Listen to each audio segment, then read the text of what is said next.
বাংলাদেশের বুকে এমন অনেক ঐতিহাসিক স্থান আছে যেগুলো কালের অতলে হারিয়ে গেছে। কিছু জায়গা আমাদের ইতিহাসের প্রতিচ্ছবি হলেও কিছু জায়গা এখনো রহস্যের ঘন কুয়াশায় ঢাকা। তেমনই একটি স্থান কুমিল্লার শালবন বিহার, যেখানে একসময় বৌদ্ধ ভিক্ষুকরা শিক্ষা নিতেন, ধ্যান করতেন। কিন্তু আজও এখানে লুকিয়ে আছে রহস্যময় সুড়ঙ্গ ও গুপ্তধনের কাহিনী। তাহলে সত্যিই কি এই ধ্বংসাবশেষের নিচে মূল্যবান কিছু লুকিয়ে আছে? চলুন সেই রহস্যের উন্মোচনের চেষ্টা করি।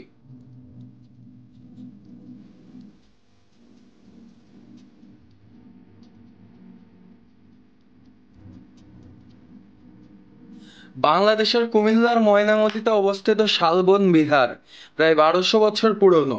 এটি প্রতিষ্ঠা করেছিলেন পাল রাজবংশের দ্বিতীয় রাজা ধর্মপাল। একসময় এটি ছিল বাংলাদেশের সবচেয়ে বড় বৌদ্ধ মহাবিহার, যেখানে হাজার হাজার শিক্ষার্থী ও ভিক্ষু ধর্ম ও দর্শন চর্চা করতেন। বিশাল আয়তনের এই বিহারে প্রায় 120টি কক্ষ ছিল, যেগুলো ছিল ভিক্ষুকদের থাকার জায়গা। মাঝখানে ছিল একটি মন্দির যেখানে বুদ্ধের উপাসনা করা হতো। প্রত্নতাত্ত্বিকরা মনে করেন এটি শুধু ধর্মীয় স্থান ছিল না, বরং এটি ছিল একটি জ্ঞান কেন্দ্র, যেখানে ভারত ও চীনের শিক্ষার্থীরা আসতেন। কিন্তু ইতিহাসের এক পর্যায়ে এই বিহার হঠাৎ করে জ্ঞান শূন্য হয়ে যায়।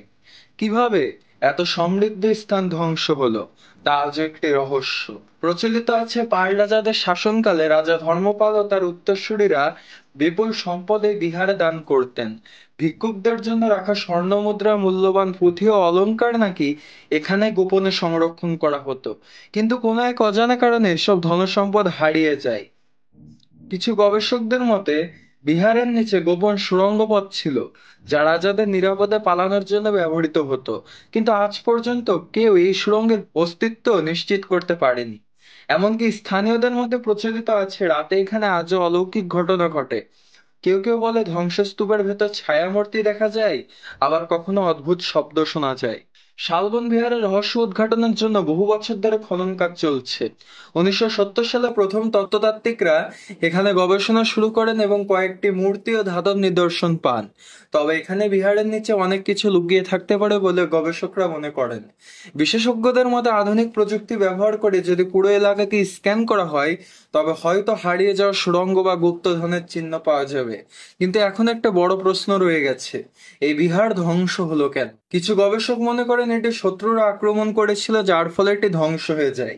আবার কেউ বলেন প্রাকৃতিক দুর্যোগ যেমন ভূমিকম্পের কারণে এই বিহার পরিত্যক্ত হয়। স্থানীয় কাহিনীতে বলা হয় গুপ্তধন রক্ষার জন্য এখানে এক অভিশাপ লুকিয়ে আছে, যা আজও কেউ ভাঙতে পারেনি। শালবন বিহার কি শুধুই এক হারিয়ে যাওয়া বৌদ্ধ বিশ্ববিদ্যালয়, নাকি এর নিচে লুকিয়ে আছে এমন কিছু যা ইতিহাস বদলে দিতে পারে? আজও প্রত্নতাত্ত্বিকরা চেষ্টা করছেন এসব রহস্য উন্মোচন করতে। আপনি কি মনে করেন সত্যিই কি এখানে গুপ্তধন লুকিয়ে আছে, নাকি সবটাই শুধু কাল্পনিক কথা? কমেন্টে জানাতে ভুলবেন না। আর অবশ্যই সাবস্ক্রাইব করবেন। সাবস্ক্রাইব করুন, আরো অবাক হন।